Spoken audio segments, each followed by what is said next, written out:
1:30, so we can get started here. You guys ready to go? Yep. All right.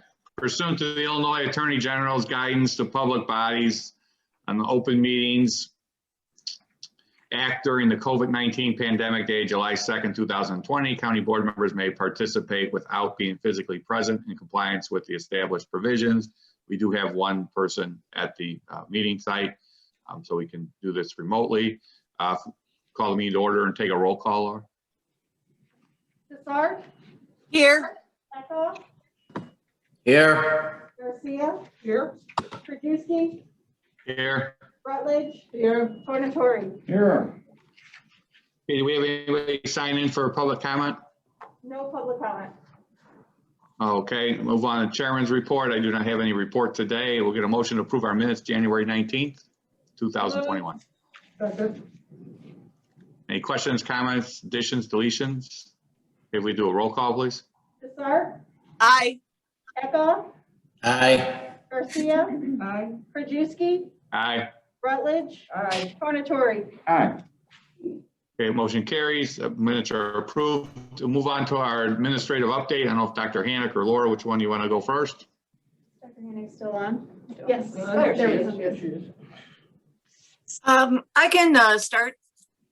We've been busy with different legislative issues. One is a couple of weeks ago went over or was on a Zoom meeting with Aurora's. I think it's procedures and rules and administration, kind of meeting, and basically trying to get the humane ordinance passed there where they're not using pet store dogs for sale. We'd like them to use more of shelter animals, dogs and cats, for to be sold in pet stores. So that, and then also a variety of different bills have been presented, and I thought maybe as a committee, there's probably 2 or 3 that maybe we might want to take a stance on as far as a county. Some of them affect us directly as animal control. And also the humane ordinance. Brian, you're pretty aware of that as far as. Sure. What are the other ones though, besides the humane ordinance statewide or DuPage countywide? That What other ones? There's the. there's another one out there that affects us, I think, right? Yeah, the HB 1762. It's an Animal Welfare Euthanasia Act, and that would change stray holds and things like that. So maybe we can go through it together at a different time. Okay, perfect. Well, if we can get some information out to the rest, we'll get it out to the rest of the board members just on how that affects us at the shelter. Okay. Is there a deadline where we would want to have a stance on that as far as just? Well, sooner than later. I mean, there's bills coming all the time. Remember Desart? Thank you, Dr. Hannock. Cheryl Marquet is putting together a bills list on bills that the county supports. So you might want to ask her. Is Cheryl in the room or online? Okay, you might want to check in with her because there is a specific deadline for us to get those bills. Yeah, we've been working with her. She has sent us some bills, and then I'm on the board for Illinois Animal Control Association, and they've presented some bills. So I've got kind of a combination with the different links and the synopsis and things like that. So we'll get that out to you guys today. Oh, excellent. Thank you. But Chairman Krajewski, the reason I had my hand up is because I wanted to ask Dr. Hannock. I've been on the phone with Mark Ayers from the Humane Society, and I've been in touch with a friend of mine who's an alderman in Aurora. Are there any steps you'd like us to do, even as private citizens, to help Aurora get that anti-puppy mill thing passed? Are there anything, what can we do to help that in Aurora? Yeah, Mark would be the best as far as, I think, just contact the different councilmen and letting them know your stance as far as your support of the humane ordinance. I think that'd be super helpful. Public comment. I know the last meeting, unfortunately, the pet store industry had quite a large representation as far as public comment. So it looked a little skewed that way, but they're really doing their due diligence as far as hearing it out. They've had numerous meetings. I want to say probably, I would not be surprised if it's been 5 or 6 meetings so far, just before it gets out of committee and goes to council. All right, thank you. As you know, we fought this battle in Naperville a year ago and we won. So I just, a warrior in that fight in Aurora as well. So thank you. Yeah, what we're trying to do is build a coalition where we all cover a specific topic, so we're not talking on the same topic, whether it be public health or the predatory lending and things like that. So I've been also working with Mark as far as to build veterinarians, as far as a coalition of veterinarians. There's one actually that lives in Aurora that should be helpful that way too. She's got a different stance on it as far as not wanting it in her community, but also as a veterinarian and the problems that she sees as far as with animals that are presented from pet stores. For the rest of the committee, no, I don't know if you know this, but Petland, which was a pet store in Naperville across Route 59, when Naperville passed the humane ordinance, they just moved across the street of Route 59 over to Aurora. So it didn't make them go away, it just made them move across the street. So this is why I'm kind of passionate about this issue. Yeah, now that it's presented at state too, so. Dawn, I would just, and instead of calling Mark Ayers, I would call directly to the alderman. I've had conversations with a few of the Aurora aldermen. I did talk at length months ago with their village manager and staff. We have a 400-page education packet that we have sent to any town that's looking to talk about the humane ordinance. And so I know our staff had sent that over to all the aldermen, and it's still in committee.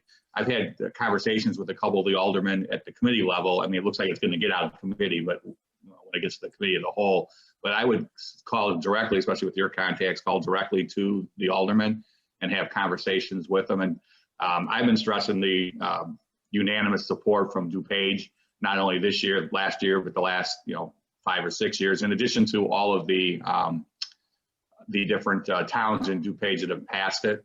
And this has been raised also at DuPage mayors and managers. In fact, that's when Aurora reached out because there was discussion. Lombard had brought it up at one of the mayors and managers meetings at their legislative committee. So it's also on their agenda. So just, stressing the importance of many communities DuPage have already are looking at or passed it. DuPage County has unanimously supported it in multiple years, in addition to mayors and managers now have got it on their legislative agenda. And it's something, and like you said, all that happened was when Naperville banned it, they just hopped over 15 million. And Happiness is Pets, I think, is going there too. And they have fur babies in the Fox Valley Mall. So, anything we can do to get them to pass, it'll help more communities in DuPage.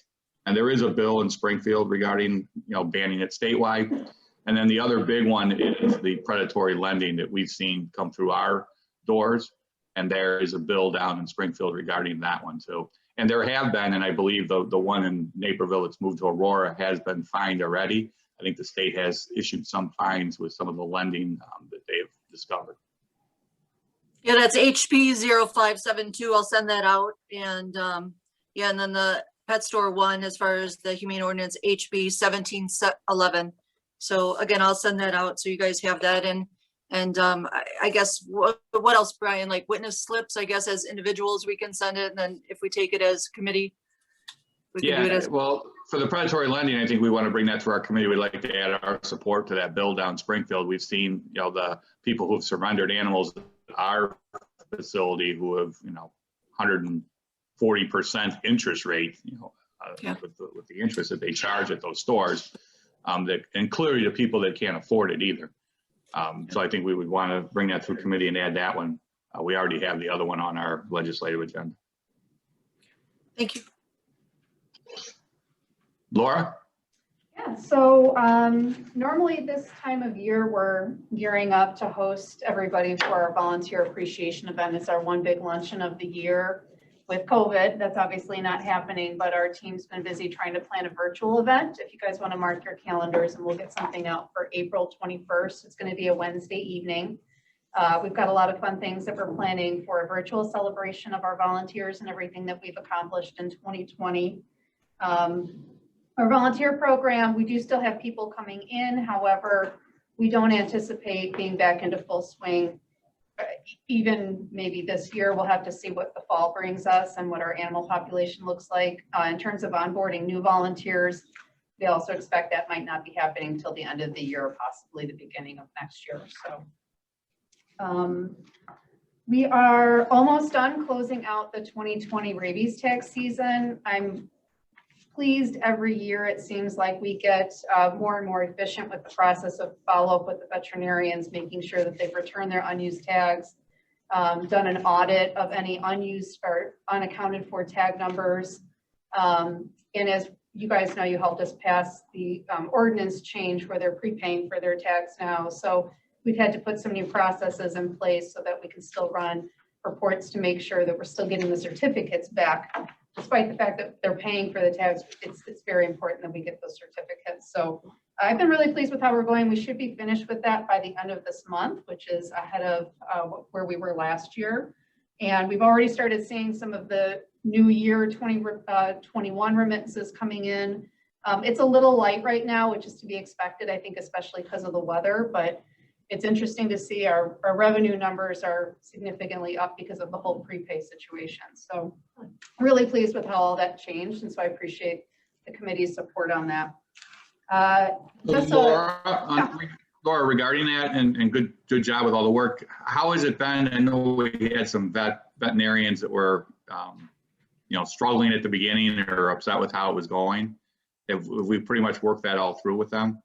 Yeah, with Trevor's guidance, we sent out a letter to the veterinarians that do not have locations in DuPage County. They're not required by law to carry our tags unless they have a location physically in our county. So we've created some informational cards that they can hand out to their clients. And then what's really going to be important is enforcing the state law that they are required to send us the certificates so that our office can follow up on compliance. So we're trying to strategize on an effective way to maybe do a periodic follow-up with those Collier County vets. So we don't know what we don't know. We don't know who they're vaccinating, when they're vaccinating. But if we can try to stay on top of just continuing to build a strong relationship with them, help them understand the benefits of sending us those certificates. And I think that we'll be okay.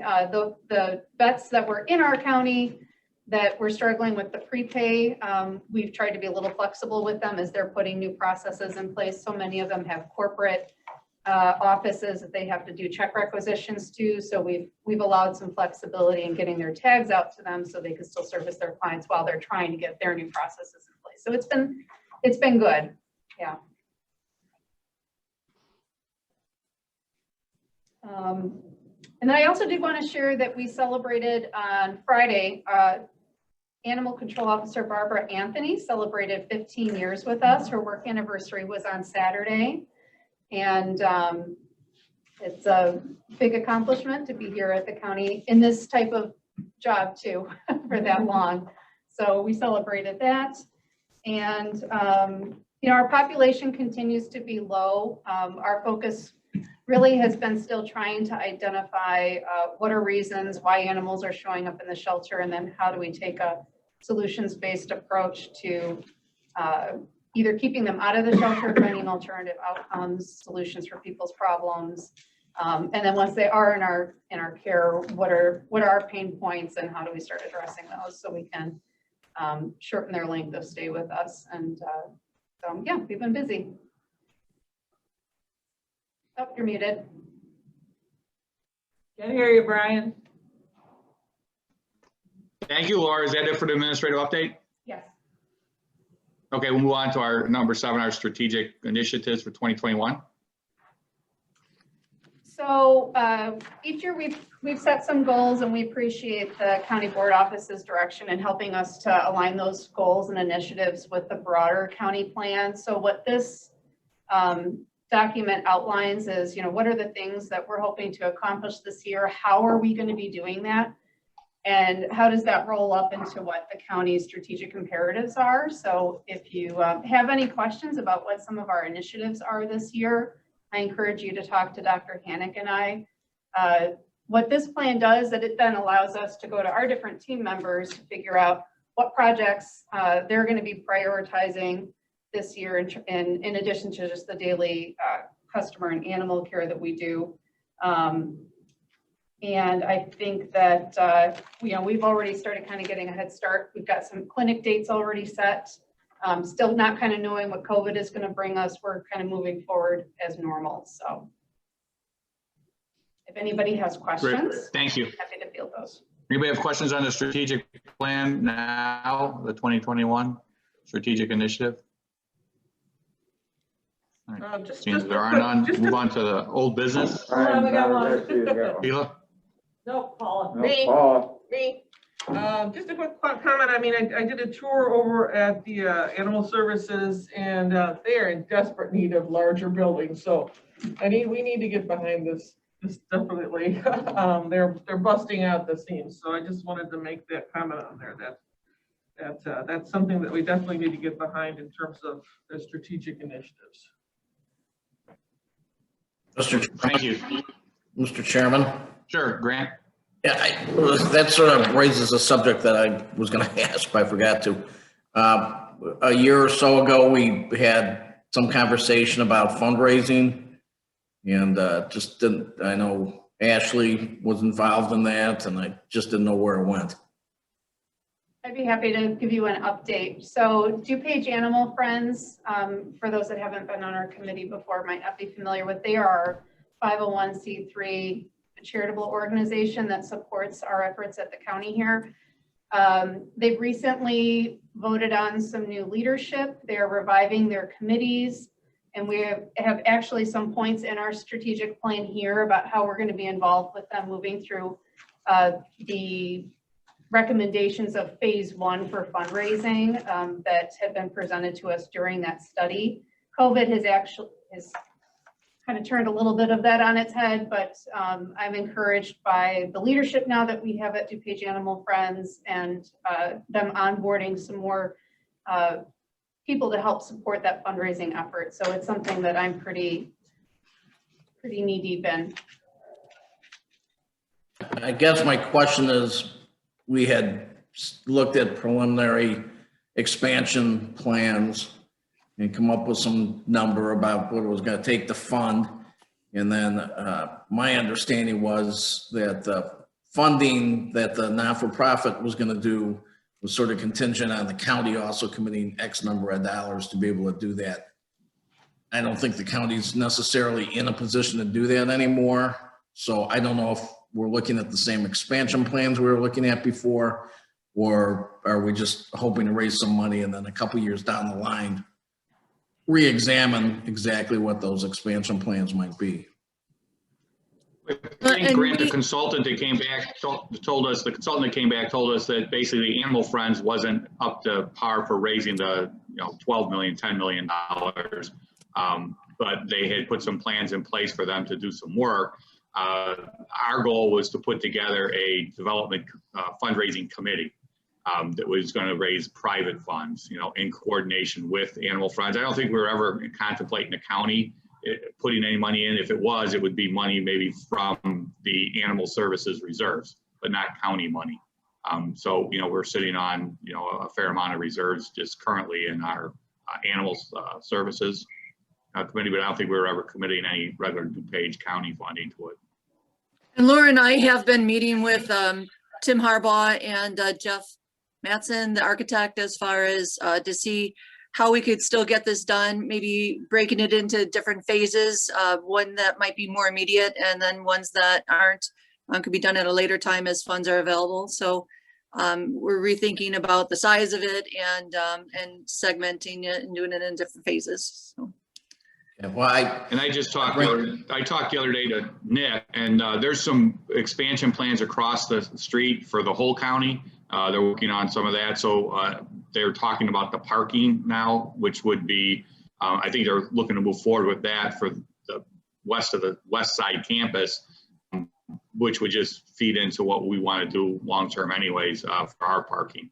But they're looking, I guess, at moving forward with some stuff on the west side. all right. Well, I know every time this comes up, I always say, if there's any way to tap into the pet owners in DuPage County, we ought to find a way to do it, because we've got a great volunteer base and all those people love animals, and there's probably 100 times that throughout the county. And every time I see these commercials at Christmas time about giving to pet programs, And when I went to the banquet a couple years ago and I gave a speech and I said, you know, we all love animals. We're all here to support animals. But when you support animals, support the DuPage animals and the DuPage workings that we're doing, and don't give your money to Paws down in Chicago and something else. Keep your money at home because we need it. So I just wish we could tap into that more. We have a Giving DuPage coming up. I think it's, Laura, you may have the exact dates, but I think it's end of April, which we're a participant into, which we were the, you know, back and forth between 1 and 2 top fundraiser last year with that Giving DuPage. But to promote that even more, I think will help us out. All right, sounds good. Anything else on the strategic initiative? Old business, do we have any old business? Do we have any new business? Okay, without judging, we'll have a roll call for adjourn or motion to adjourn. Move. Second. All right, motion second, roll call, Laura? Bizarre, Aye. Eckhoff, Aye. Garcia, Aye. Krajewski, Rutledge, Aye. Tornatori. Aye. Aye, motion carries and our meeting is adjourned till next month. Thank you. Thank you.